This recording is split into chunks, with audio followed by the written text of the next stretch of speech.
Good morning. It's good to be with you. I'm in a slightly different location this morning. As you can see, I'm actually in the stairwell of our apartment building, and that's where my view this morning is taken.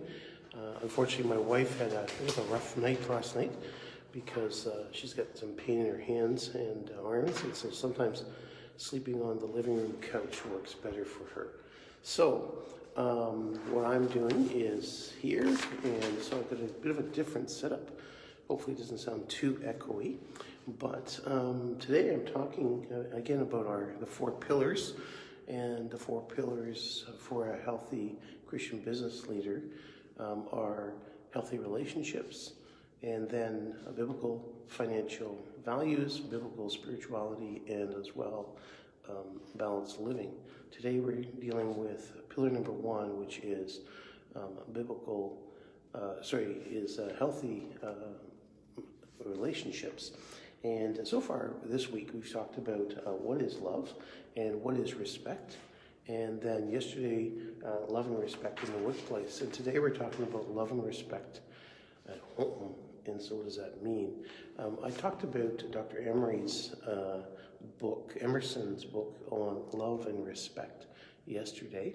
And it's a great book, and I would recommend any couple read that book and have opportunity to read through that. Part of his premise is that men need respect and women need love. And the basis for that is Ephesians chapter 5, verse 33. And I'll read that. Nevertheless, as for you, individually, each husband is to love his wife with the same love that he loves himself, and the wife must see to it that she respect her husband.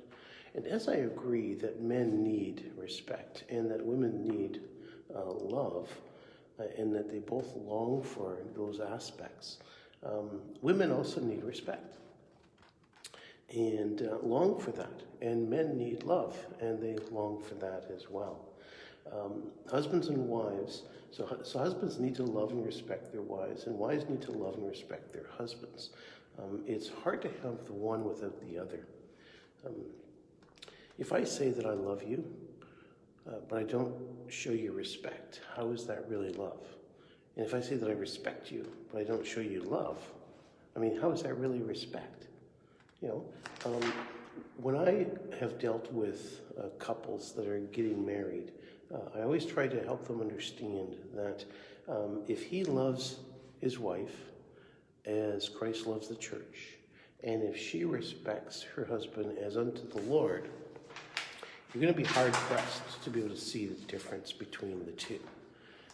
It really comes down to that reality that the person who loves the way they ought to love is naturally going to be showing respect.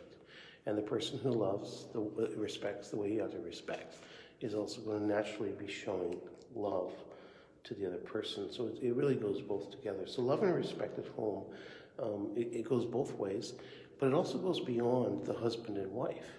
And I think this is significant because so oftentimes we think of love and respect in relationship to a husband-wife relationship. And as I talked about yesterday, we often think about that as just a kind of romantic thing, but it goes far beyond that. As we talked about yesterday, it even is possible and important when we're at work, but also at home. It goes beyond the husband and wife relationship, and it includes the children. If you have any children, it includes them. Ephesians chapter 6.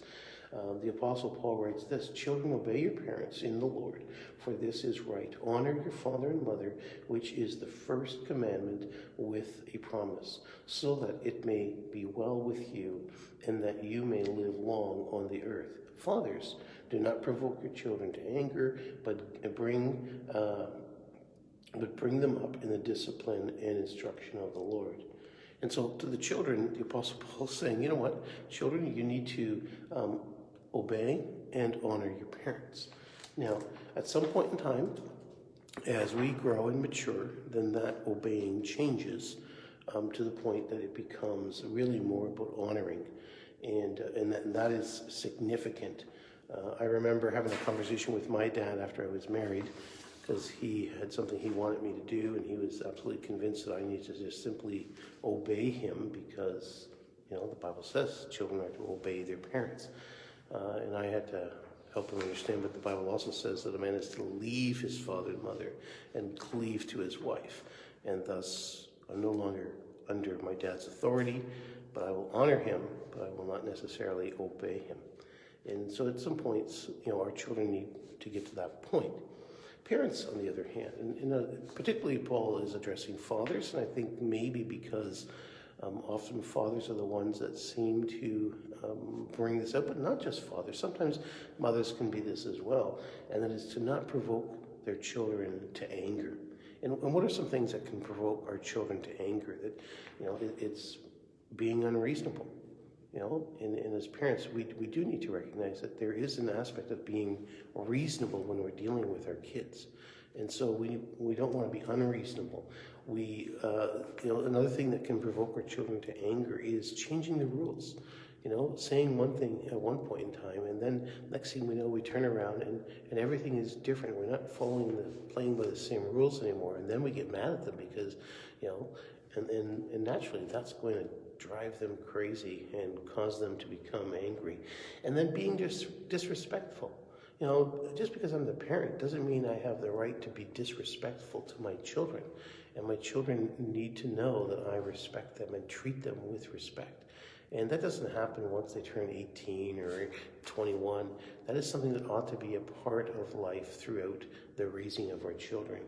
And then another thing that can provoke our children to anger is never admitting when you're wrong.